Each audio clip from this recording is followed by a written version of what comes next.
So I thought I'd do something a little different here, a little change of pace. I've been thinking a lot about music lately, especially improvisation. It's a kind of an interesting thing to study how people come up with different rhythmic and melodic ideas.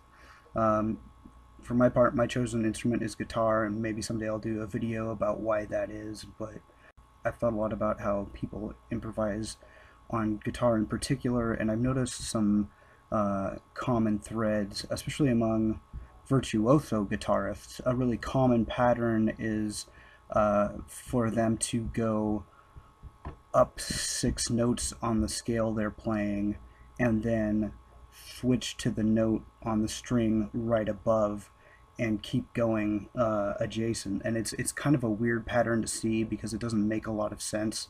I'm sure this happens to some extent on other instruments as well, but it's easier to play. It's easier to move your hands in that direction.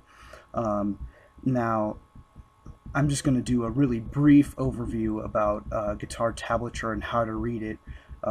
So you've got your numbers, and then you've got your lines, and the lines represent strings, and the numbers represent notes on the frets that you're going to play on the guitar. So for example, the fifth fret would be the fifth note up on the, let's say it's on the E string, that'd be on the lowest line. I'm not going to go over too much music theory. Hopefully this will kind of show you what I'm talking about. The image on the screen right now, this is a tablature of the kind of runs I was talking about.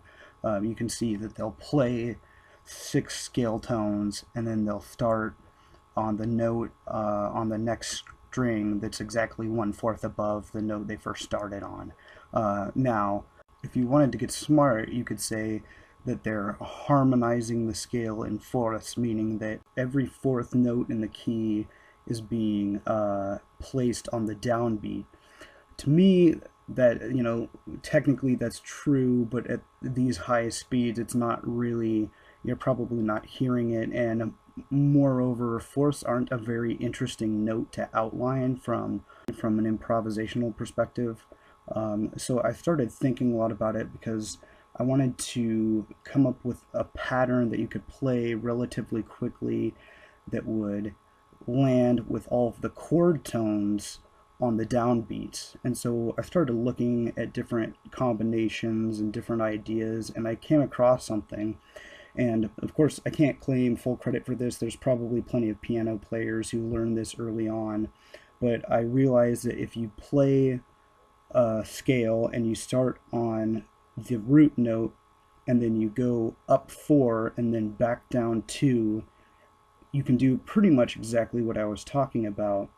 If you've ever found yourself wondering how it is that people come up with stuff on the fly and make it sound good, a large part of it is just landing on the chord tones, landing on the notes that are in the chord that someone else is playing at that time. So, especially if you can land on the downbeat, it really makes things sound nice. So this pattern that I mentioned earlier, the up 4, down 2 pattern, that will start out on the root of the chord, and then it lands on the third, which kind of outlines whether the chord is major or minor, of course, and that's just going to sound really great. It's going to establish, tonal harmony and make a really strong connection to what other people are playing.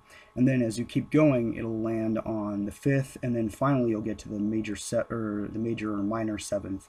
And these are all the tones that basically make a chord what it is, and they sound really good.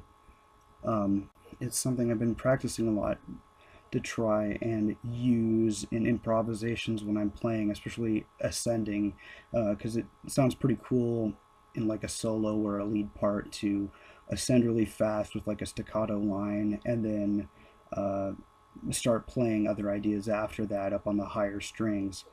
But here's a little sound clip to kind of demonstrate what you'd hear at kind of a slower tempo. And I'm not going to play it too fast, just because I want you to be able to hear what the actual notes sound like in context.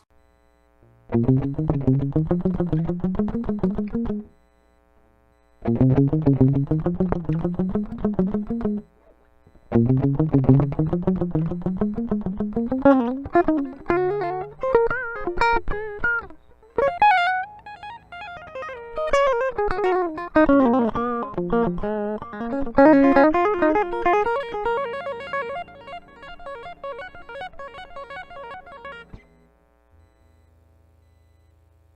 there we go. And my recording software is still a little screwy, so hopefully I'll be able to add some more amplifier settings in there soon for my next music video. But yeah, that's basically the kind of stuff I work on when I'm thinking musically, and I think this is kind of what smart musicians are doing whenever they're coming up with musical ideas. They're trying to do things that make a little bit of sense from a musical perspective. It's it's a repeating pattern. It uses a certain rhythmic grouping, and it lands chord tones in a smart spot. Hopefully you enjoyed this, and I'll make some more videos in the future. They'll be on completely different subjects probably. Thanks for watching, and don't forget to like and subscribe.